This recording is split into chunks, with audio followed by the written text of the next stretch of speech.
The 10 Tails is the body of SHIBAI OTSUTSUKI. Enjoy watching.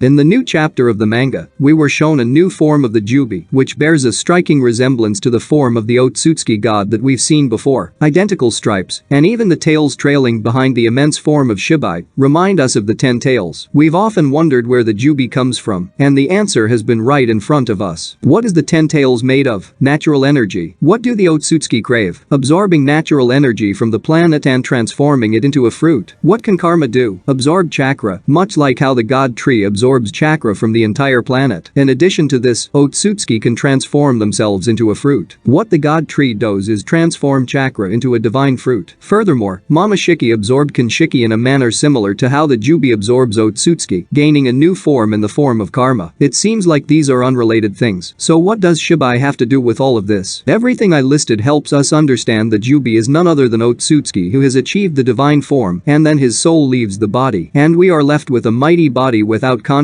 a being of enormous scale, composed of natural energy that he absorbed by consuming the divine fruit. And all Otsutsuki aim for the divine form. They all know about it. And you're not surprised why this clan is so small. It's all because their goal is to send their soul to another world. The body remains without a soul and consciousness. However, that doesn't mean it can't function. So other members of the clan can use it. What does SHIBAI's body have to do with this, and how can it be ISSHIKI's Jubi? The key is the resemblance. Let's go step by step. We know that Kaguya and ISSHIKI were partners, and she betrayed him. After that, Jigen appeared with a parasite in his head, and for nearly 1,000 years after her betrayal, he couldn't fully recover. Now, in the Boruto anime, we've seen a new 10 Tails. This raises questions. Where did it come from, and how long has it been around? Then, the authors tell us about a very powerful Otsutsuki named SHIBAI who achieved the divine form, and then left his body. What's the purpose of this information? To explain where Ida and other cyborgs get their power? That SHIBAI's genes were placed in them, making them strong? But why emphasize that SHIBAI left his body? The Jubi is a massive, unconscious entity. As we've learned in the Naruto anime, consciousness is tied to the soul. This means that if there is no soul, the body becomes an empty vessel, eager to continue doing what it was created for. However, since it lacks consciousness, it cannot form a fruit. Therefore, an Otsutsuki sacrifice is likely needed for the god tree, which, like Kinshiki, will be able to collect chakra at one point, which is why the nectar of the gods will appear. We've also seen that after absorbing Kinshiki, Mama Shiki was covered in karma and gained a new form. Their genes seemed to merge, and Kinshiki's power became a part of Mama Shiki. This suggests that the same happens with the god tree. Boruto also mentioned that the 10 Tails is very dangerous due to the transformation that Code used. Perhaps this danger stems from the fact that the Jubi has essentially taken on SHIBAI's form, and Code used his power for this transformation. This means that the 10 Tails can evolve by tapping into this power and lose control, as that power originally belonged to it. That's why Boruto told Code that he controlled him for now. It's important to note that it's for now. It's possible that Mama Shiki foresaw a future in which SHIBAI's body regained control of the technique that Code had bound it to and began using SHIBAI's power. It might sound like a crazy theory, but it's logical, since the 10 Tails is very similar to the God Otsutsuki, whom we were shown in the person of SHIBAI. Furthermore, where else would ISSHIKI store the body of such a massive deity, if not in the place where the 10 Tails is currently kept? We thought SHIBAI's body was of ordinary size, but it was shown as immense. If, after leaving their bodies, the Otsutsuki transform into Jubi, it means that many Otsutsuki have gone to another world, and their clan is relocating somewhere. It'll be interesting to hear your thoughts. I look forward to your comments. Good luck.